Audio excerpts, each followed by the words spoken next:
መንሸዋረር ይፈጥራል። የእይታ መንሸዋረሩ አሁን ከደመኛ ጠላታችን ካልነው ወያኔ ጋር የሚነጋገሩ ኃይላት ተፈጥረዋል ማለት ነው። ይሄ በውል ማየት ያስፈልገናል። ቢወያይ አማራ ነፃ ወጣለሁ የሚል ኃይል እንዴት ከወያኔ ጋር ይወያያል? ከወያኔ ጋር የሚወያይ የትኛውም ኃይል ጠላታችን። ይሄ መደምደም አለብን። ይሄ ሰላም ጤና ይስጥልን። የተከበራችሁ ባለች ቤተሰቦች የሰዓቱን ሰበር ወሬዎች ከዚህ እንደሚከተለው እናቀርባለን። አብራችሁን ቆዩ። ጠቅላይ ሚኒስትር ዶክተር አብይ አህመድ ለይፋዊ የስራ ጉብኝት ወደ ቪየትናም አመሩ። ጠቅላይ ሚኒስትር ዶክተር አብይ አህመድ ለ4 ቀን የስራ ጉብኝት ወደ ቪየትናም አቅንተዋል። ጠቅላይ ሚኒስትሩ ከባለቤታቸው ከቀዳማዊት እመቤት ዝናሽ ታያቸው ጋር ሆኖ ኖዩባይ ዓለም አቀፍ አውሮፕላን ማረፊያ ሲደርሱም የቪየትናም ምክትል የውጭ ጉዳይ ሚኒስትር ኖዌን ሚን ሃንግ አቀባበል አድርገውላቸዋል።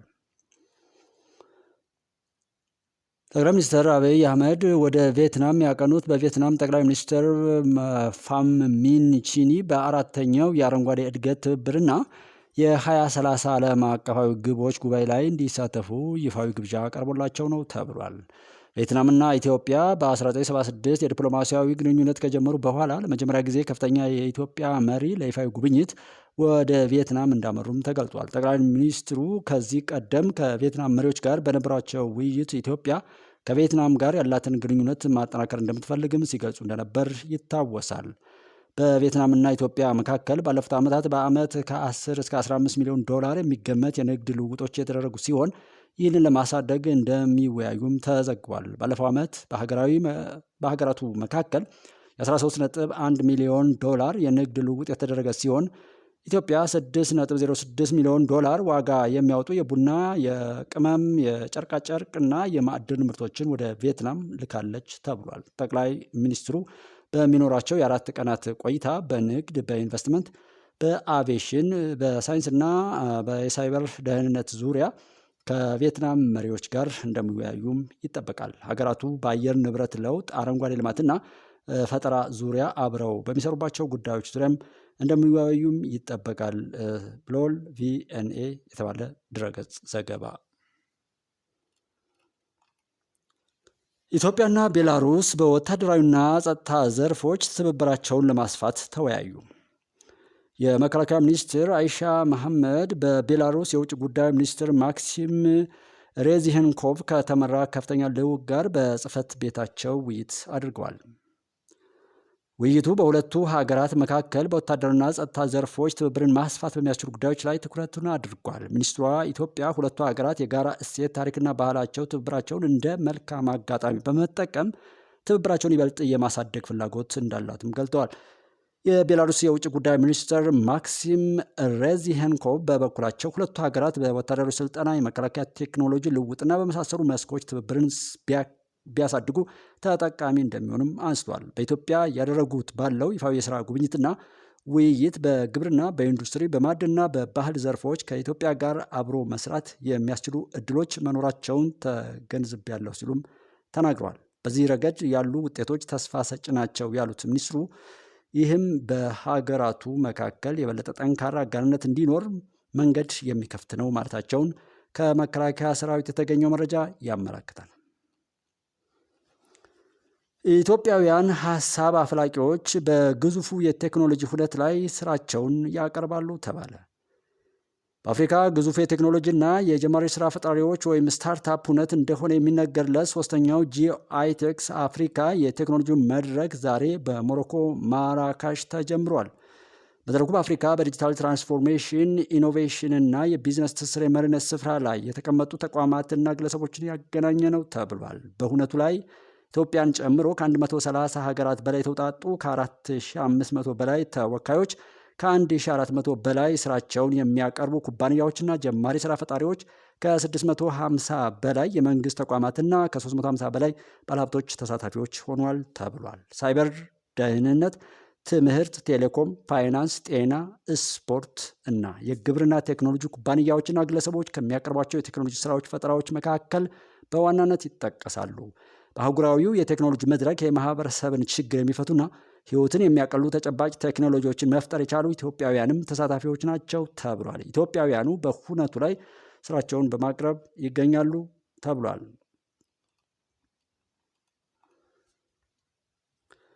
ሀገራዊ የብልጽግና ግባችንንና ዓመታዊ እቅዶቻችንን ለማሳካት ተቋማት ቀን ከሌት ሊተጉ ይገባል ሲሉ ምክትል ጠቅላይ ሚኒስትር ተመስገን ጥሩነህ ተናገሩ። ሀገራዊ የብልጽግና ግባችንና ዓመታዊ እቅዶቻችንን ለማሳካት ተቋማት ቀን ከሌት ሊተጉ ይገባል ሲሉ ነው ምክትል ጠቅላይ ሚኒስትሩ የተናገሩት። ምክትል ጠቅላይ ሚኒስትሩ በማህበራዊ ትስስር ገጻቸው ባሰፈሩት መልእክት የ2017 በጀት ዓመት የ9 ወር ዋና ዋና የማክሮ ኢኮኖሚና የዘርፎችን እቅድ አፈጻጸም ዛሬ ከፌዴራል ተቋማት የስራ ኃላፊዎች ጋር መገምገም ጀምረናል ብሏል። በቆይታችንም በ100 ቀናት የትኩረት ማዕከል የሆኑ ዋና ዋና ተግባራት የተገኙ ውጤቶችን፣ የታዩ ክፍተቶችን እና የትኩረት አቅጣጫዎች ከተቋማቱ የስራ ኃላፊዎች ጋር በጋራ እናያለን ነው ያሉት። ባለፉት 9 ወራት በተሟላ የማክሮ ኢኮኖሚ እና ሪፎርም ትግበራ በተለያዩ መስኮች በርካታ ስኬቶች ተመዝግበዋል ሲሉም ገልጿል። የዘርፎች አፈጻጸምም የላቀ ነው ያሉት ምክትል ጠቅላይ ሚኒስትሩ እነዚህ ድሎቻችን እንደ መንግስት የመፈጸም አቅማችንን ማሳያዎች ናቸው ብለዋል አቶ ተመስገን ጥሩነህ። በመሆኑም በቀሪ ወራት መፈጸም ያለባቸውን ተግባራት በመለየት በዓመቱ ለማሳካት የተያዙ ትልሞችን በተሟላ መልኩ ለመፈጸም ሁሉም አካላት በትኩረት መስራት ይገባቸዋል ሲሉም አስገንዝበዋል። የኢትዮጵያ አየር መንገድ 2 ሽልማቶችን አገኘ። የኢትዮጵያ አየር መንገድ በአፍሪካ ምርጥ የበረራ ላይ ምግብ አቅርቦት አየር መንገድና በአፍሪካ በቀዳሚነት በተረከባቸው ኤርባስ A350/1000 አውሮፕላኖቹ በሚሰጣቸው ዘመናዊ አገልግሎቶች 2 ሽልማቶችን ነው ያገኘው። አየር መንገዱ በጀርመን ሃምቡርግ በተካሄዱ 2 መርሃ ግብሮች ላይ ነው በአፍሪካ ምርጥ የበረራ ላይ ምግብ አቅርቦት አየር መንገድና በአፍሪካ በቀዳሚነት በተረከባቸው ኤርባስ A350/1000 አውሮፕላኖቹ በሚሰጣቸው ዘመናዊ አገልግሎቶች ካፒን ኮንሴፕት ኦፍ ዘ ይር 2025 ሽልማቶችን የተቀበለው። እነዚህ ሽልማቶች የኢትዮጵያ አየር መንገድ ለሚሰጣቸው አገልግሎቶች ዓለም አቀፍ እውቅና ያጎናጸፉና በዓለም ደረጃ ያለውን ተወዳዳሪነት የሚያጠናክሩ መሆናቸውን ከአየር መንገዱ የተገኘው መረጃ ጠቁሟል። በፈተና የተከበቡ ችግሮችን በሰራዊቱ የተሻገረችው ኢትዮጵያ ብሏል የመከላከያ ዘገባ። ሀገርን ለማልማት ዜጎችን የልማቱ ተጠቃሚ ለማድረግና በቴክኖሎጂ ታግዘው በእድገት ጎዳና ወደፊት ለመራመድ ሰላም አስፈላጊም ወሳኝም ነው። ሰላም ከሁሉም ነገር በላይ ቅድሚያ ሊሰጠው የሚገባ ቁልፍ ጉዳይ ስለመሆኑ ሁሉም ይስማማል። ነገር ግን እንደ አለመታደል ሆኖ ሀገራችን ኢትዮጵያ በተለያዩ ጊዜ በፈተና የተከበቡ ሰላምን የሚያርቁ እድገትን የሚገድቡ ታላላቅ ጦርነቶች አጋጥመዋት በድል ተወጥታቸዋለች ይላል መከላከያ ሰራዊት። ኢትዮጵያ በታሪክ የሀገራችን ሉዓላዊነት ተዳፍራ የሌላን ሀገር ብሔራዊ ጥቅም ፈልጋ አታውቅም። አሻፈረኝ ብለው የመጡ ሉዓላዊነቷን የተዳፈሩ ብሔራዊ ክብሯን የነኩ ወራሪዎችን ግን እንዳመጣጣቸው አንበርክካ መልሳቸዋለች። ድል አድርጋ ሸኝታቸዋለች። አሳፍራ አንገት አስደፍታቸዋለች። እውነታን አዝለው አሁን ላይ በሀገራችን በተለያዩ ጊዜ የሚከበሩ ብሔራዊ የጀግንነት ቀናቶችም መነሻቸውና መዳረሻቸው ይኸው ነው፣ ድል ማድረግ። ከ7 ዓመት በፊት ከለውጡ ማግስት ወዲህ ለውጥ ፈላጊዎች ድጋፋቸውን ገልጠው እንደ ሀገር የማደግ መልካም ተስፋቸውን አስፍተው ለለውጡ የተገኙትን የታተሩትን የሀክል እንቅፋት ፈጣሪ ችግር ቀማሚ የሀገር እድገት መሰናክል ደቃኝ የሆኑ አደናቃፊ ቡድኖችም ሆኑ ግለሰቦች መኖራቸው ግን አልቀረም። በተለይም ደግሞ ጥቂት የስልጣን ጥም ያንቀለቀላቸው ኮርቻ ፈላጊ ችግር ጠማቂዎች ግላዊ ፍላጎታቸውን ለማሳካት እዚህም እዚያም እሳት በመለኮስ ከሰላም ይልቅ ግጭትን፣ ከአንድነት ይልቅ ልዩነትን፣ ከልማት ይልቅ ውድመትን መርጠው መንቀሳቀሳቸውን እየተመለከትን እንገኛለን ይላል መከላከያ ሰራዊት። የሀገር እድገትና ሰላም ምቹ መሆኑ ከሚጎረብጣቸው መካከል ከአማራ ሕዝብ ጉያ የወጣው ለአማራ ሕዝብ ነባራዊም ሆነ አሁናዊ ጥያቄዎች መልስ እንዲሰጥ መንግስትን እታገላለሁ የሚለው ጽንፈኛ ቡድን በተሳሳተ ቀመር አልባ ስሌት የክልሉን ሕዝብ የቀጣይ ህልውና የተፈታተነ ዘመንን ወደ ኋላ ብዙ ርቀት የጎተተ የሚገኝ ተግባር እየፈጸመም ይገኛል። አሁናዊ የዓለማችንን የቴክኖሎጂ እሽቅድድም በውል ያልተገነዘበው ጽንፈኛ ቡድን የሚያሳፍረውንና የማያኮራውን የማያስመሰግነውንና የሚያስረግመውን ድርጊት ለይቶ አለመገንዘቡ እንዳለ ሆኖ በጭፍን እርምጃ የትም ላይደርስ ጉዞ መጀመሩ ራሱንም የክልሉን ሕዝብም እየጎዳው ነው። በብዙ ሀገራት በከፍተኛ የኃላፊነት ደረጃ ላይ በተመራማሪነት በአማካሪነት የሚሰሩ ታላላቅ ሀገር ወዳድ ሰዎች ክቡር የሆነውን መስዋዕትነት ከሚጠይቀው የውትድርና ቤት በጡረታና በክብር የተሰናበቱ ናቸው። ይህ ማለት ደግሞ ሀገር ወዳድ ከመሆናቸውን ባሻገር የሙያውን ክብር ከፍ የሚያደርግ መልካም ተግባር መስራታቸውን ማረጋገጥ ነው ብቻም ሳይሆን የሀገር ኩራት ከመሆን በዘለለ ራስንም ቤተሰብንም የሚያኮራ ሙያ ስለመሆኑ ማንም ይስማማል። በብዙ ሀገራት በከፍተኛ የኃላፊነት ደረጃ በተመራማሪነት በአማካሪነት የሚሰሩ ታላላቅ ሀገር ወዳድ ሰዎች ክቡር የሆነውን መስዋዕትነት ከሚጠይቀው የውትድርና ቤት በክብር የተሰናበቱ ናቸው። ሀገራችን ላይ በጽንፈኛው እና በሸኔ ቡድን ላይ የሚስተዋለውን ዘለቄታ የሌለው የአንድ ወቅት ከሳሚ ወይም ጠፊ ድርጊት ስንመለከት ግን ከሀገር ወዳዱ መስዋዕትነት ከፋይ ወታደር በተቃርኖ የቆመ ድርጊት እናገኛለን። ታላቁን የተከበረውን ለሀገር እድገት መሰረት የሆነውን የውትድርና ሙያ የሚያረክሱ የገቡትን ቃል ኪዳን ዘንግተው ሀገርንና ሕዝብን የሚክዱ አለፍ ሲልም ጥቁር የታሪክ ጠባሳ ጽፈው የሚያልፉ ከዳተኞች መኖራቸውን ተመልክተናል ብሏል መከላከያ ሰራዊት። የሰራዊት አመራርና አባላት የነበሩ ያኔዎቹ ወታደሮች ቀደም ሲል የተሳለፈበትን ዓላማ ዘንግተው የጥቂት ጽንፈኞች ጥፋት አስፈጻሚ በመሆኑ ፊታቸውን ዞረው ጦሩን ሊወጉ የሀገርን ሰላም ሊያናጉ ሀገርን ሊያዳክሙ በቀጥታም ይሁን በተዘዋዋሪ ኢትዮጵያን እድገት ለማይሹ ሀገራት ሲወግኑ ሲያብሩ አጀንዳም ሲያስፈጽሙ ይስተዋላሉ። እነኚህ የናጡት ነካሽ ሀገር ጠል ድርጊት አራማጆች በተቋሙ የነበራቸውን ክብር አውርደው የተሰጣቸውን የክብር ማዕረግ ዋጋ አሳጥተው ከተራ ሽፍታ ጋር ተሰልፈው ኢትዮጵያን ለመውጋት ማሰባቸው ራሳቸው ሞተው በጡረታ የሚተዳደሩ ቤተሰቦቻቸውንም መግደል እንደ ሁለተኛ ሞት ይቆጠራል ብሏል መከላከያ። ከመከላከያ የተሰናበቱ አንዳንድ የጽንፈኛው አመራር ነን ባዮች ከነ አጃቢዎቻቸው መከላከያ ሰራዊቱ የወሰደ ባለው እርምጃ እስከ ወዳኛው ሲሸኙ፣ አንዳንዶቹ ደግሞ ሟቾችን እንደ መቀስቀሻ ፕሮፓጋንዳ ተጠቅመው ምንም የማያውቀውን እየሰበኩ ወደ እሳት ለመማገድ የሚጠቀሙበት የረፈደበት ዘዴ ስለመሆኑ አሁን ላይ ሁሉም በሚገባ ልክ ተገንዝቧል ብሏል።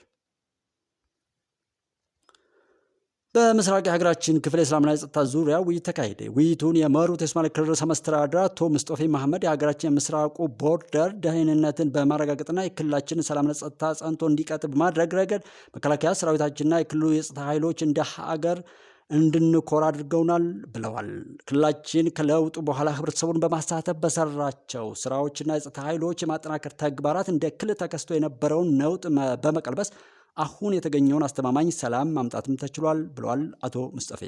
አቶ ሙስጠፌ መሐመድ አገራችን የያዘችውን ፈጣን እድገት ለማደናቀፍ አልሻባብና የውስጥ ጸረ ሰላም ኃይሎች ተናበው የምስራቁን ቦርደር አደጋ ላይ እንዳይጥሉ የጸጥታ ኃይሉ በንቃት መከታተል እንዳለበትም አስገንዝበዋል።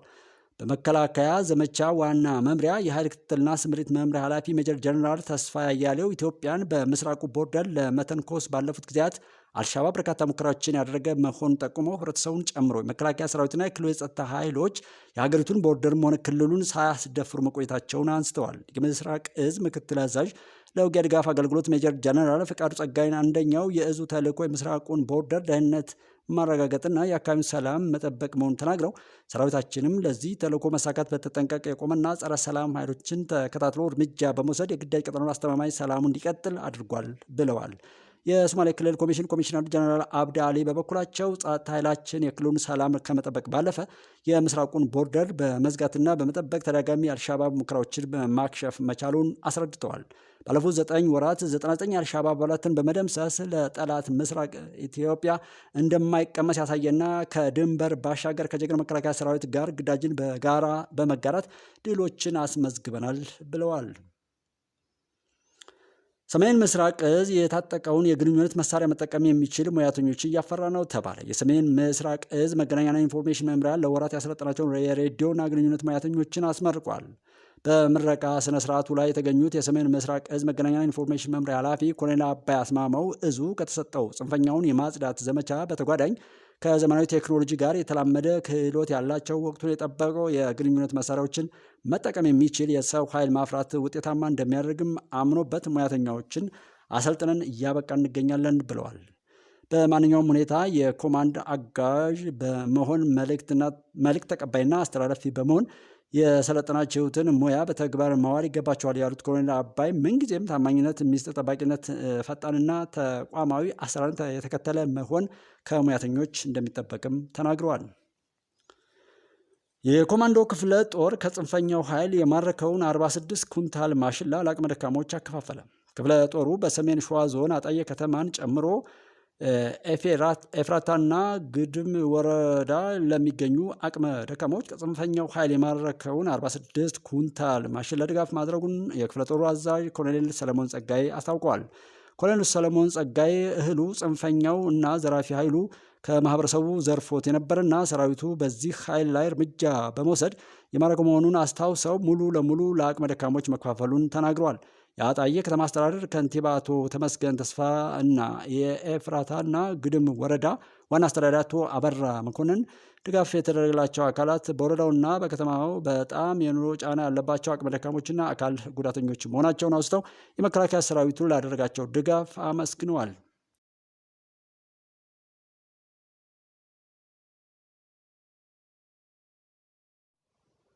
በአሸባሪው ሸኔና በጽንፈኛው ቡድን ላይ የተወሰደ ሰሞናዊ እርምጃ በተለያዩ የአማራ ክልል ዞንና ወረዳዎች ህብረተሰቡን ሲያሸብርና የዕለት ተዕለት እንቅስቃሴውን ሲያስተጓጉል የነበረው የጽንፈኛው ቡድን በመከላከያ ሰራዊቱና በክልል ጸጥታ ኃይል እርምጃ ተወስዶበታል ብሏል። መከላከያ በሰሜን ሸዋ ዞን መንዝ ማማ ወረዳ፣ ሰሜን ወሎ ዞን ራያ ቆቦ ወረዳ፣ ላስታ ወረዳ፣ በአማራ ሳይንት ወረኢሉ፣ ሰሜን ጎጃም ዞን፣ ምስራቅ ጎጃም ዞን ደብረ ኤልያስ ወረዳ፣ እናርጅ እናውጋ ወረዳና ነፍሴ ሳር ምድር ወረዳ ሲንቀሳቀስ በነበረው ታጣቂ ቡድን ላይ የተነጣጠረ እርምጃ መወሰዱን አንድ ከፍተኛ የሰራዊቱ አመራር ተናገሩ። የሰራዊታችንን ብርቱ ክንድ መቋቋም የተሳነው በርካታ ጽንፈኛው ቡድን ሲደመሰጥ ጥቂት የማይባለውም ለመማረክ ተገዷል። በነበረው ጽንፈኛው ላይ እርምጃ የመውሰድ ተግባር ላይ በርካታ የነፍስ ወከፍ መሳሪያና የተለያዩ አይነት ተተኳሾች በቁጥጥር ስር ሊውሉ ችለዋል ተብሏል። ከምትና ከምርኮ የተረፈው ቀሪ የጽንፈኛው ቡድንም የሎጂስቲክስ ቁሳቁስና አልባሳቱን ጥሎ ሸሽቷል ተብሏል። በተመሳሳይ በተለያዩ አካባቢዎች በመንቀሳቀስ በዝርፊያና በሽብር ተግባር ላይ ተሰማርቶ የነበረው የሸኔ የሽብር ቡድን ላይም እርምጃ መወሰዱ ተገልጧል። የሽብር ቡድኑ በህብረተሰቡ በደረሰበት መገፋትና ሰራዊታችን አጠናክሮ እየወሰደበት በሚገኘው እርምጃም ተስፋ በመቁረጥ ብዛት ያላቸው የቡድኑ አባላት ለሰራዊታችን እጃቸውን እየሰጡ ነው ተብለዋል። በመሆኑም በምስራቅ ወለጋ ዞን ጉደያ፣ ቢላ፣ ኖኖ፣ ቁምባ፣ ሊሙ፣ ዋዩ ጡቃና ጉቶ ኪዳ በተባሉ ወረዳዎችና በምዕራብ ወለጋ ዞን ገንጂ፣ መነሲቡ፣ ጃርሶ፣ ባቦ፣ ጋምቤላና ሆማ ወረዳ እንዲሁም በነጆ ከተማ ይንቀሳቀሱ የነበሩ የቡድኑ አመራር አባላት ከነሙሉ ትጥቃቸው እጃቸውን ለመከላከያ ሰራዊታችን ሰጥተዋል ብሏል መከላከያ። በተያያዘም በሰሜን ሸዋ ዞን ወራ ጃርሶና ሂዳቡ አቦቴ አካባቢ በመንቀሳቀስ ማህበረሰቡን ያሸብሩ የነበሩ የቡድኑ አባላትና በምስራቅ ሸዋ ዞን መቂ ከተማና በምስራቅ ቦረና ዞን ጎሮ ዶሎ ወረዳ ይንቀሳቀሱ የነበሩ የሽብር ቡድኑ አባላት ከነሙሉ ትጥቃቸው እጃቸውን ለመከላከያ ሰራዊታችን ሰጥተዋል ብለዋል። በቄለም ወለጋ ዞን ዳሌ ዋበራ ወረዳ፣ በሰሜን ሸዋ ዞን ወራ ጃርሶና ሂዳቡ አቦቴ ወረዳዎች፣ በምስራቅ ሸዋ ዞን ሊበን ጩቃላ ወረዳ፣ በወሰት ወረዳ፣ በምዕራብ ጎጂ ዞን ገላና ወረዳ ሻምቦሌ ኦዳ ቀበሌ በርካታ የሽብር ቡድኑ አባላት ሲደመሰሱ እጅ የሰጡ እንዳሉም ተገልጧል። ታጣቂዎቹ ሲጠቀሙበት የነበረ የተለያዩ አይነት መሳሪያዎችና ተኳሾችን በቁጥጥር ስር ውሏል ተብሏል። በተጠቀሱት አካባቢዎች በመንቀሳቀስ ለሽብር ቡድኑ ወይም ሽብር ሲፈጽሙ የነበሩና እጃቸውን በሰላም አልሰጥም ባሉ የሽብር ቡድኑ አባላት ላይም በተወሰደው እርምጃ 5 ታጣቂዎች ተገድለዋል። በደቡብ ጎንደር ዞን ታች ጋይንት ወረዳ በታጣቂው መካከል በተፈጠረ እርስ በእርስ ግጭት ወለላ ባህር ከተማ 15 ታጣቂዎች ተገድለዋል ብሏል መከላከያ በዘገባው። በኢትዮጵያ የወንጀል ሕግ ጸያፍ ወይም ለመልካም ጠባይ ተቃራኒ የሆኑ ድርጊቶች መፈጸም ወንጀል መሆኑ ተደንግጓል አለ ፖሊስ። ከኢትዮጵያውያን ባህል፣ ሃይማኖትና ወግ ተቃራኒ የሆነ በርካታ ድርጊቶችን በማህበራዊ ሚዲያ ላይ ያስረጨ ግለሰብን በቁጥጥር ስር አውሎ ምርመራ እያጣራ እንደሚገኝ አዲስ አበባ ፖሊስ አስታውቋል። ፖሊስ ግለሰቡ ሚሊዮን ድሪባ የሚባል እንደሆነና በተለያዩ ማህበራዊ ሚዲያዎች በሚለቃቸው ተንቀሳቃሽ ምስል በርካታ የህብረተሰብ ክፍሎች ቅሬታቸውን ያነሱበት ጉዳይ እንደሆነም ገልጧል።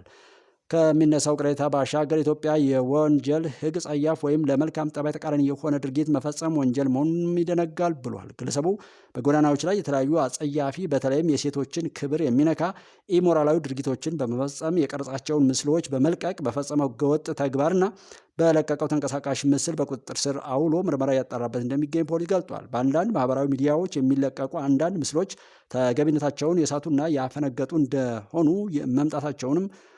እየሆኑ መምጣታቸውን ፖሊስ ገልጦ ህገወጥ ተንቀሳቃሽ ምስሎችን በሚለቁ ግለሰቦች ላይ የሚወስደውን ህጋዊ እርምጃ አጠናክሮ እንደሚቀጥልም የአዲስ አበባ ፖሊስ አስታውቋል።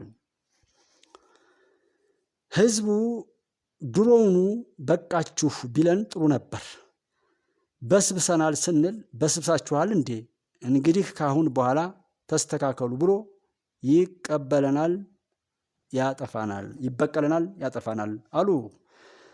እንግዲህ ወይዘሮ ኬሪያ ሙፈሪያት ነው የሚባሉት የፌዴሬሽን አፈ ጉባኤ የነበሩት የህወሓት አባል ናቸው የተናገሩ። እንደገና ተመልሰን በስብሰናል እንታደሳለን ስንል ይቀበለናል፣ ህዝቡ ግን አይ በፍጹም ኖ በማለት ቢጫ መብራት ቢያሳየን ኖሮ ህወሓት ይስተካከል። ተማሪዎች ወደ ትምህርት ቤት ስልክ ይዘው እንዳይሄዱ ለማድረግ እንቅስቃሴ ተጀምሯል አሉ ትምህርት ሚኒስቴሩ። ተማሪዎች ወደ ትምህርት ቤት ስልክ የሚባል ነገር ይዘው እንዳይገቡ ለማድረግ እንቅስቃሴ መጀመሩን የትምህርት ሚኒስቴር ነው ያስታወቀው። የትምህርት ሚኒስቴር ፕሮፌሰር ብርሃኑ ነጋ በሚመሩት የትምህርት ዘርፍ ላይ ስለ አፈጻጸምና ስለታቀዱ እቅዶች ማብራሪያ ሰጥተዋል። በሰጡት ማብራሪያም በሚቀጥለው ሳምንት ከትምህርት ቢሮዎች ጋር ውይይት እንደሚካሄድም ጠቁሟል። በዚህም ወቅት ተማሪዎች ስልክ ትምህርት ቤት ይዘው እንዳይገቡ ለማድረግ ስለሚደረገው እንቅስቃሴ እንደሚመክር ገልጧል። የጋራ ስምምነት ላይ ከደረስን ከሚቀጥለው ዓመት ጀምሮ ተማሪዎች ትምህርት ቤት ገብተው ትምህርት መከታተል ነው እንጂ ከስልክ ጋር የሚጫወቱበት ሁኔታ እንዳይፈጠር ይደረጋል ብለዋል። ፕሮፌሰር ክንድያ ገብረ ሕይወት ተሾሙ። ጠቅላይ ሚኒስትር ዶክተር አብይ አህመድ ፕሮፌሰር ክንድያ ገብረ ሕይወትን ዛሬ ሹመዋል። በዚህ መሰረት ከሚያዝያ 6 ቀን 2017 ዓ.ም ጀምሮ ፕሮፌሰር ክንድያ ገብረ ሕይወት የትምህርት ሚኒስቴር አማካሪ ሚኒስቴር ዴኤታ ሆነው ተሹመዋል ተብሏል። ሌተናል ጀነራል ታደሰ ወረደ የጊዜያዊ አስተዳደሩ ፕሬዚዳንት ሆኖ መሾማቸውን እደግፋለሁ ሲል በደብረ ጽዮን ገብረ ሚካኤል የሚመራው ህወሓት አሳወቀ። የፕሬዝዳንቱን ሹመት ከኢትዮጵያ መንግስት የተስማማበት የሚቀበለውና የሚደግፈው መሆኑን ገልጧል። ፓርቲው ስልጣኑ ባከተመው በአቶ ጌታቸው ረዳ ሲመራ የነበረው ጊዜያዊ አስተዳደር የጠፋው ጊዜን ለማካካስ በቁርጠኝነት እንደሚሰራ ገልጦ የፌዴራል መንግስት የፕሪቶሪያ የሰላም ስምምነት የሚጻረሩ የተናጠል አዋጆች፣ ደንቦችና መመሪያዎች ከማውጣት እንዲቆጠብ ብሏል። ድርጅቱ ብሔራዊ የክህደት ቡድን ሲል የገለጸው አቶ ጌታቸው ረዳ በበላይነት ሲመሩት የነበሩት ጊዜያዊ አስተዳደሩ ከስልጣን እንዲወገድ የህዝቡ አስተዋጽኦ ከፍተኛ ነበር በማለትም ገልጧል። የቀድሞው የጊዜያዊ አስተዳደሩ ፕሬዚዳንት እና የአሁኑ የጠቅላይ ሚኒስትሩ የምስራቅ አፍሪካ ጉዳዮች አማካሪ ሚኒስትር አቶ ጌታቸው ረዳ ከቀናት በፊት ከቢቢሲ ፎከስ ኦን አፍሪካ ጋር በነበራቸው ቆይታ አዲሱ ፕሬዚዳንት ሊገጥማቸው ስለሚችል ተግዳሮት ተናግረው ነበር። በዚህም ፓርቲው ፕሬዚዳንቱን እንደሾመው ያስባል፣ ጠቅላይ ሚኒስትሩ ደግሞ ራሳቸው እንደሾሙት ይናገራሉ። እንደ አለመታደል ያጋጥመዋል ብዬ የማስበው አንዱ ተግዳሮት አሁንም ስልጣኑን ጠቅልሎ ለመያዝ ከሚፈልገው የህወሓት አንጃ ጋር የሚመጣው ከቁጥጥር ውጭ የሆነ የስልጣን ጥማት ነው ብለው ነበር። ፕሬዚዳንቱ ይህንን የመጋፈጥ አቅምና ክህሎቱ ይኖራቸዋል ወይ የሚል ጉዳይ ወደፊት የሚታይ እንደሆነ ገልጠዋል ሲል ቲክቫ ከመቀሌ ካሉ ቤተሰቦቹ አጣቅሶ ዘግቧል። በአማራ ክልል በኤሌክትሪክ ኃይል ተሸካሚ ምሰሶ ላይ በተፈጸመ ዝርፊያ በአንዳንድ አካባቢዎች ላይ ኃይል ተቋረጠ ይላል ሌላው የአዲስ ስታንዳርድ ዘገባ።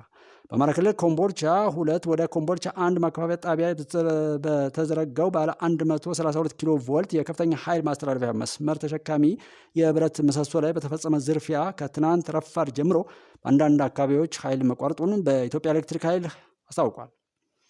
ኢትዮጵያ ኤሌክትሪክ ኃይል የሰሜን ምስራቅ ሪጅን ዳይሬክተር አቶ በድሩ አህመድ በኮምቦልቻ ከተማ አቅራቢያ በተፈጸመው ዝርፊያ አንድ የኃይል ተሸካሚ የብረት ምሰሶ ሲወድቅ ሌላኛው ተፈታቶ ከመውደቁ በፊት ተደርሶበታል ብለዋል። በዚህ የተነሳ በኮምቦልቻ ከተማና አካባቢው፣ በደሴ ከተማና አካባቢው፣ በአቀስታ ከተማና አካባቢ እንዲሁም በአለም ከተማና አካባቢው ከትናንት ሚያዝያ 5 ቀን ጀምሮ ኃይል መቋረጡን ዳይሬክተሩ አስታውቋል። የኮምቦልቻ ቁጥር 1 ማከፋፈያ ጣቢያ ወደ ደሴ በ66 ኪሎ ቮልት፣ ወደ አቀስታና አለም ከተማ ማከፋፈያ ጣቢያ በ132 ኪሎ ቮልት እንዲሁም ለኮምቦልቻ ከተማ በ15 ኪሎ ቮልት ኃይል ሲሰጥ ነበርም ብለዋል። ባሳለፍነው መጋቢት ወር በአማራ ክልል ከባህር ዳር ወልዲያ ኮምቦልቻ በተዘረጋው ባለ 400 ኪሎ ቮልት የከፍተኛ ኃይል ማስተላለፊያ መስመር ላይ በተፈጸመ ስርቆት 129 ሚሊዮን ብር የሚገመት ኪሳራ መድረሱን የኢትዮጵያ ኤሌክትሪክ ኃይል አስታውቋል። በ2017 በጀት ዓመት 7 ወራት 50 ሚሊዮን 222987.7 ብር የሚገመት የንብረት ስርቆትና ውድመት እንደተፈጸመበትም የኢትዮጵያ ኤሌክትሪክ አገልግሎት በቅርቡ ማስታወቁ ይታወሳል ሲል ዘገባው ያትታል።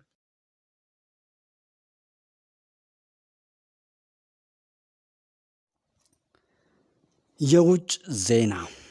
ጃፓን ለ14 ተከታታይ ዓመታት የህዝብ ብዛቷ እየቀነሰ መምጣቱ የሰው ቁጥሯ በ898 ሺህ ያክል መቀነሱ የተነገረ ሲሆን ካለፉት ዓመታት ከፍተኛው ነውም ተብሏል።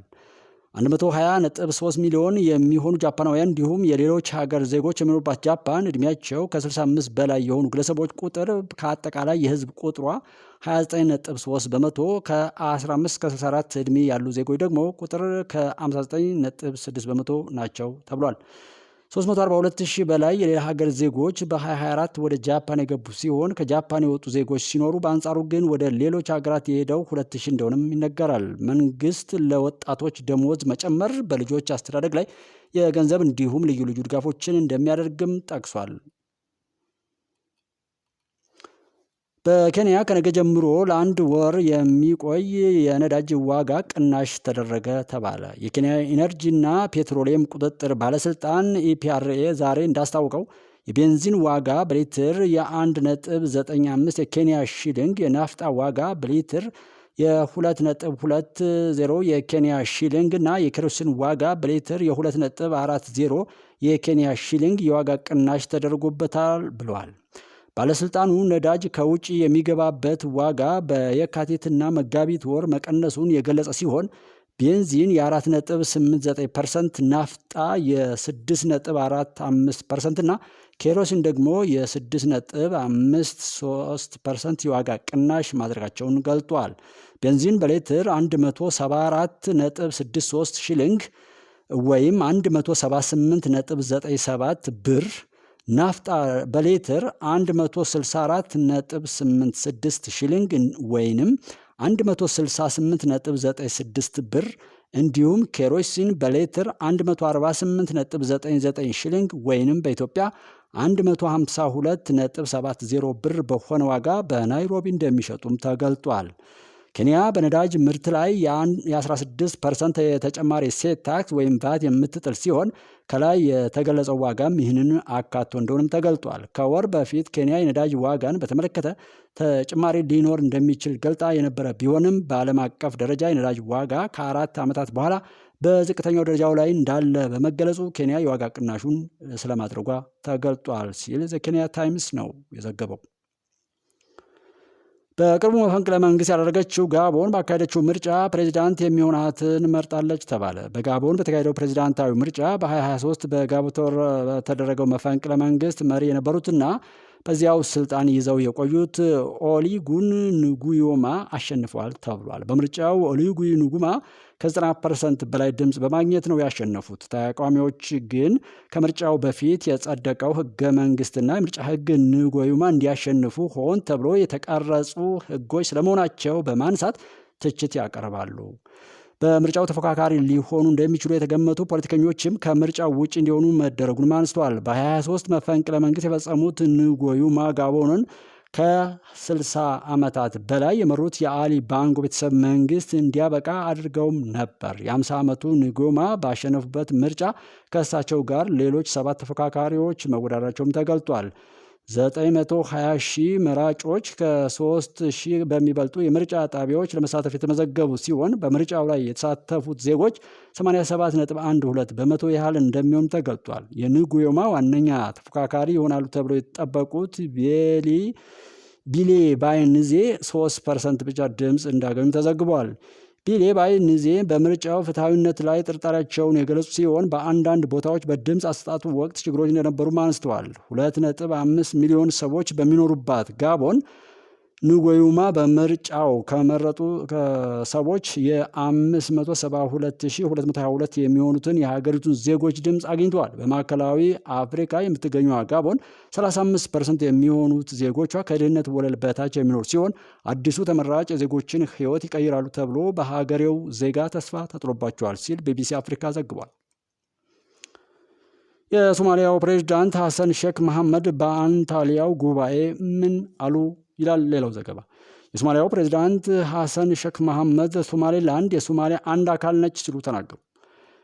ፕሬዝዳንቱ አክለውም የሆነ አካል ተነስቶ ለXYZ እውቅና መስጠት ይችላል፣ ግን ዓለም በእንዲህ አይነት መንገድ አይደለም የምትሰራው በማለት ነው የገለጡት። ሀገራት እውቅና ሰጠናል ሊሉ ይችላሉ፣ እሱ ግን ችግርን ያመጣል፣ ምቹ የሆነ ግንኙነትንም አይፈጥርም ሲሉም ተደምጠዋል። ሐሰን ሼክ መሐመድ አገራቸው ሶማሊያን ፍልስጤማውያንን እንድትቀበል የጠየቀ አካል እንደሌለ በገለጹበት አውድ ነው ይህንን የገለጹት። ፕሬዚዳንቱ ፍልስጤማውያንን ከመሬታቸው አንስቶ ወደ ሌላ ቦታ ማዘዋወር መፍትሄ አይደለም ሲሉ በማንሳት ያሉበት መሬት የነርሱ ነው፣ ለሚሊየን ዓመታትም ኖሮበታል ሲሉም ተናግረዋል። ፕሬዚዳንት ሐሰን ሼክ መሐመድ ሀገራቸው በጸረ ሽብርተኝነት ላይ እየሰራች እንደሆነ በማንሳት ቱርኪያ ለምታደርግላቸው ድጋፍ ምስጋና አቅርበዋል። ፕሬዚዳንቱ ተመድ፣ አፍሪካ ህብረት፣ አሜሪካ፣ እንግሊዝ፣ ቱርኪያና ጎረቤት ሀገሮች አሸባሪዎችን እንድንዋጋ እያገዙን ነው ያሉ ሲሆን ከ1969 በኋላ በሀገሪቱ ምርጫ ስለመደረጉም አንስተዋል።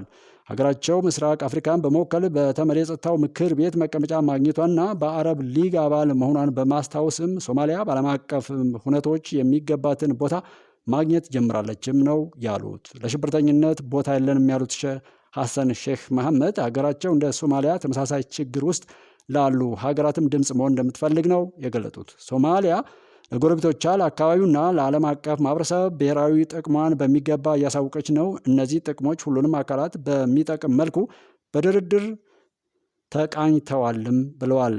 ሐሰን ሼክ መሐመድ ሶማሊያ በሀብት የበለጸገች ሀገር እንዲሁም በቁልፍ ቦታ ላይ የምትገኝ ሀገር መሆኗን በማስታወስ አንዳንዶች ግን እኛን እንዴት እንደሚረዱ ከማሰብ ይልቅ ደካማ ተቋማት ስላሉን እንዴት ሊበዘብዙ እንደሚሞክሩ ያስባሉ ሲሉም ተደምጠዋል።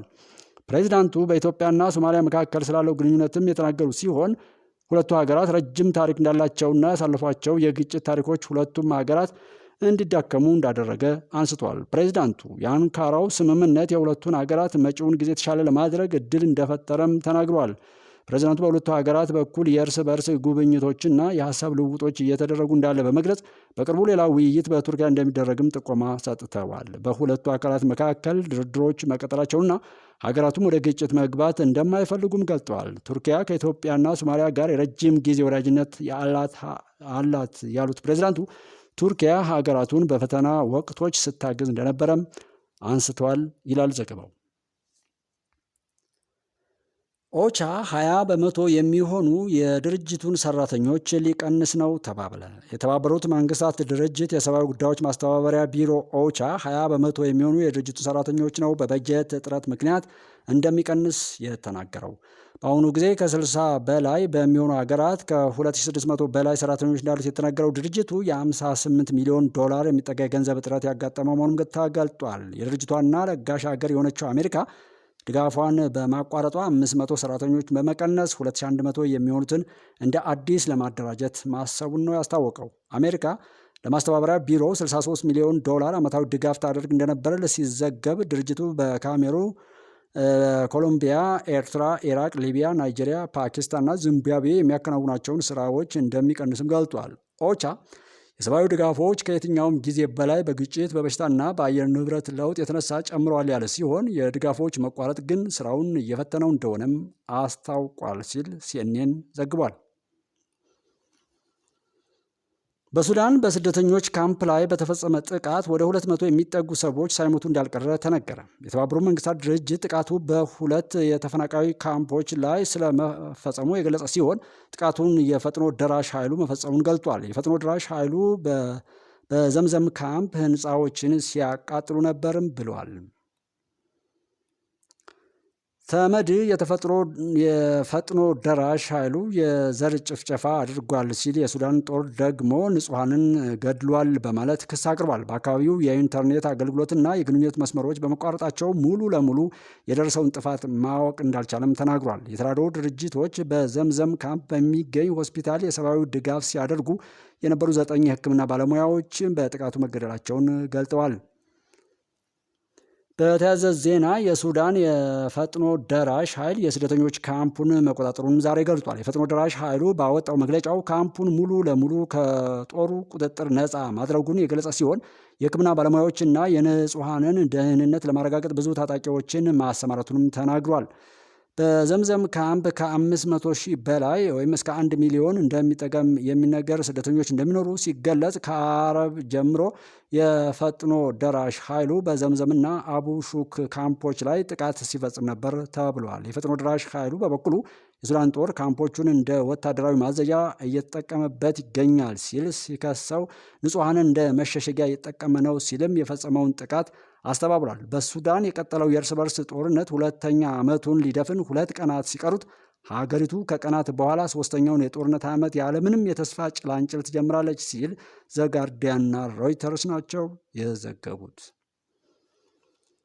ቡርኪና ፋሶ የተለበሱ ልብሶችን ከአሜሪካ ወደ ሀገሯ እንዳይገቡ ከለከለች። ቡርኪና ፋሶ ውሳኔውን በዚህ ሳምንት የወሰነች ሲሆን የሀገር ውስጥ የጨርቃጨርቅ ምርቱን ለማበረታትና በባህል ለመኩራት ውሳኔውን መወሰኗን ገልጣለች። የቡርኪና ፋሶ መንግስት ቃል አቀባይ የአፍሪካውያንን ምርት ለመልበስ ለአፍሪካ ጊዜው አሁን ነው ብለዋል።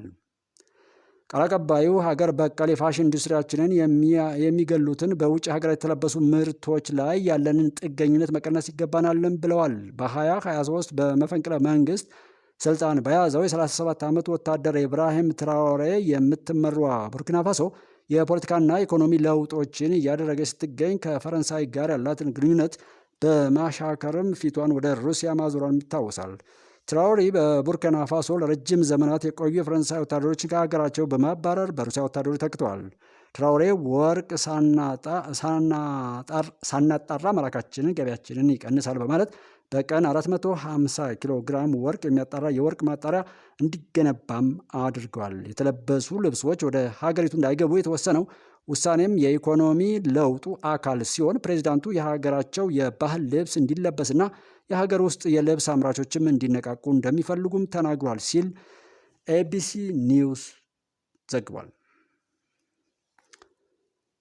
ሩሲያ በሚሳይል ባደረሰችው ጥቃት 34 ዩክሬናውያን መገደላቸውን ተከትሎ የአውሮፓና የአሜሪካ መሪዎች ድርጊቱን አወገዙ። አሜሪካ በሩሲያ ሚሳይል በሰሜን ምስራቅ ሱሚ 34 ሰዎች መሞታቸውንና 117 ሰዎች ደግሞ መቁሰላቸውን ተከትሎ ለዩክሬናውያን ሐዘን ገልጣለች። ፕሬዚዳንት ዶናልድ ትራምፕ ጥቃቱን አስፈሪ ሲሉ ያወገዙ ሲሆን የዩክሬኑ ልዩ መልእክተኛ በበኩላቸው ስነ ምግባር የጎደለው ብለዋል።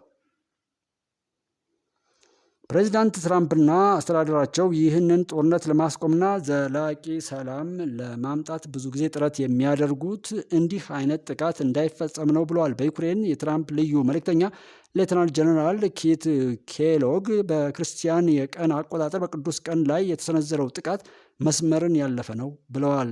ኪሎግ በኤክስ ገጻቸው እንዳስነበቡት በርካታ ሲቪሎች የሞቱና የቆሰሉ አሉ። እንደ የቀድሞ ወታደራዊ መሪነቴ ኢላማ ማድረግ ምን እንደሆነ ይገባኛልና ይህ ትልቅ ስህተት ነው ብለዋል። 2 የኢስካንደር ባሊስቲክስ ሚሳይሎች በሱሚ ዩኒቨርሲቲ ዲስትሪክት ውስጥ ማረፋቸውን ተናግረዋል። እንደ ቢቢሲ ዘገባ ዩኒቨርሲቲው ለተለያዩ ኮርሶች፣ ክለቦችና ማስተር ክፍሎች የሚሰጥበት የከተማ የትምህርት ማዕከል ሆኖ የሚያገለግል ነው። የዩክሬኑ ፕሬዝዳንት ቮሎዲሚር ዜሌንስኪ ከሟቾቹ መካከል 2 ህጻናት እንደሚገኙበትና ጉዳት ከደረሰባቸውም አንዱ በዚህ ዓመት የተወለደ ህፃን መሆኑን ተናግረዋል። ፕሬዚዳንቱ በኤክስ ላይ ባሰፈሩት ጽሑፍ ጥቃቱ ከዩኒቨርሲቲው አጠገብ ባሉት 20 ህንፃዎች ላይ ጉዳት ያደረሰ ሲሆን ከእነዚህም መካከል 5 የመኖሪያ ቤቶች፣ ካፌዎች፣ ሱቆችና የወረዳ ፍርድ ቤቶች ይገኙበታል ነው ያሉት። በሱሚ የሩሲያ የባሊስቲክስ ሚሳይል ጥቃት የሚያስከትለውን መዘዝ ለመቋቋም ጥረት እየተደረገ መሆኑንና በጥቃት ጉዳት ከደረሰባቸው ሰዎች መካከል 68ቱ በአሁኑ ወቅት በሕክምና ተቋማት ውስጥ እንደሚገኙም ተገልጧል። ዜሌንስኪ ትራምፕ የዩክሬንን እንዲጎበኙ ጥሪ ያቀረቡ ሲሆን ይህም የሩሲያ ጦር በሀገራቸው ላይ የሚያሳድረውን ተጽዕኖ ራሳቸው እንዲያዩ በማሰብ ነውም ተብሏል። የአውሮፓ መሪዎች በበኩላቸው ይህ አሳፋሪ ድርጊት እንደሆነ ገልጠው ከባድ የጦር ወንጀል ነው ብለዋል። የፈረንሳዩ ፕሬዚዳንት ኢማኑኤል ማክሮን ሩሲያ ጦርነቱን እየቀጠለች ነው በማለት ሩሲያ ወደ ተኩስ አቁም እንድትገባም ለማስገደድ ጠንካራ እርምጃ እንዲወሰድ ጠይቀዋል። የብሪታንያ ጠቅላይ ሚኒስትር ኬይር ስታርመር ጥቃቱ አስደንጋጭ ነው ሲሉም ገልጸውታል። ፕሬዚዳንት ዘለንስኪ ለሰላም ያላቸውን ቁርጠኝነት አሳይተዋል። ፑቲን ያለምንም ቅድመ ሁኔታ አፋጣኝ የተኩስ አቁም ለማድረግ መስማማት አለበት ሲሉ በኤክስ ገጻቸው ላይ ጽፏል ብሏል ፕላስ ጋዜጣ። ቻይና የክብደት መጠናቸው ከ50 ኪሎ ግራም በታች የሆኑ ዜጎቿን ከመኖሪያ ቤታቸው እንዳይወጡ አሳሰበች። በቻይና ሰሜናዊ ክፍል ዝናብ የቀላቀለ ከባድ ነፋስ መከሰቱን ተከትሎ የሰውነት ክብደት መጠናቸው ከ50 ኪሎ ግራም በታች የሆኑ ዜጎቿ ከመኖሪያቸው እንዳይወጡ ነው ያሳሰበችው። ከሀገሪቱ ደቡባዊ አዋሳኝ ሞንጎሊያ መነሻውን ያደረገው ነፋስ በሰዓት 150 ኪሎ ሜትር ፐር አወር በመሸፈን ቤይጂንግ፣ ቲያንጂንን እና ሄይቤንን ጨምሮ የቻይናን ሰሜናዊ ክፍሎች እየመታ ይገኛል ተብሏል። የነፋስ ጥንካሬ ከ1 እስከ 17 ባለ ደረጃ የሚለካ ሲሆን አሁን ላይ የተከሰተው ከባድ ነፋስ ባለፉት 10 ዓመታት ከተመዘገቡት የመጀመሪያው መሆኑ ተገልጧል። የተከሰተው ከባድ ነፋስ ደረጃ 13 ሲሆን ዝናብ፣ በረዶና ነጎድጓዳማ የቀላቀለ መሆኑን የቻይና አየር ትንበያ ኤጀንሲ ጠቁሟል። በሁነቱ በሰው ሕይወት ላይ የደረሰ ምንም አይነት ጉዳት እንደሌለ ያመላከተው ኤጀንሲው ከ300 በላይ ግዙፍ ዛፎች ተገንድሰው መውደቃቸውን ጠቁሟል። ይህን ተከትሎ የሰውነት ክብደታቸው ከ50 ኪሎ ግራም በታች የሚመዝኑ ዜጎቹ በንፋሱ እንዳይወሰዱ በማሰብ ነው ከመኖሪያቸው እንዳይወጡ ማስጠንቀቂያ የተሰጠው። እንዲሁም ነፋሱ የባሰ አደጋ እንዳያስከትል አስቸኳይ እርምጃዎች እየተወሰዱ ይገኛል። ዛፎች በቀላሉ እንዳይነቀሉ ማጠናከር ብሎም መቁረጥ፣ ፓርኮች እንዲዘጉ እንዲሁም ወሳኝና አላስፈላጊ የሆኑ በረራዎች እንዲሰረዙም ተደንግጓል ይላል። ክስተቱን ተከትሎ የቤጂንግና ሌሎች የቻይና ሰሜን አካባቢ ጎዳናዎች ጭር ብለው መዋላቸውንም አርቲ ዘገባው አመላክቷል። የተከበራቸው የጉባኤች ቤተሰቦች የሰዓቱን የውጭ ዜናዎች በዚሁ ጨርሰናል። ዜናዎቹን ያውን እንደዚሁ መረጃዎችን በተለይ ለማንበብ በማይመች ሁነት ላይ ያላችሁ እህት ወንድሞች፣ አድማጭ ተመልካቾች ይህን በማጫወት ብቻ መረጃዎች እንድታገኙ በማሰብ ነው በዚህ ልክ ሰፋ ያለና እንደወረደ ዜናዎችን ለማቅረብ የምንሞክረው። ጉባኤች